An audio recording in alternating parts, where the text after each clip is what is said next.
এই রকম দেশের সঙ্গে বিশ্বাসঘাতকতা করা মানুষের জেলে স্থান হওয়া উচিত।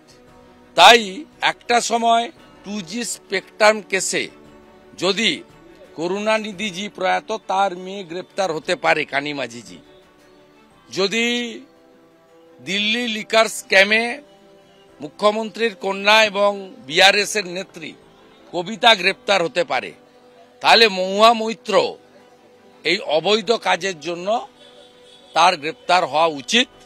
এটা ভারতবর্ষের আইন বলে, আমরা এটাকে সমর্থন করি। বালকের মতো পরিষ্কার যে মহুয়াকে হয়রানি করা হচ্ছে নির্বাচনের সময়, যাতে সে নির্বাচনী কাজে, প্রচারের কাজে মানুষের কাছে পৌঁছতে না পারে, তার জন্য বাধা সৃষ্টি করা হচ্ছে। এই করে একটা ক্ষেত্র প্রস্তুত তৈরি করা হচ্ছে মহুয়াকে হারানোর জন্য। কিন্তু এই করে মহুয়াকে হারানো যাবে না।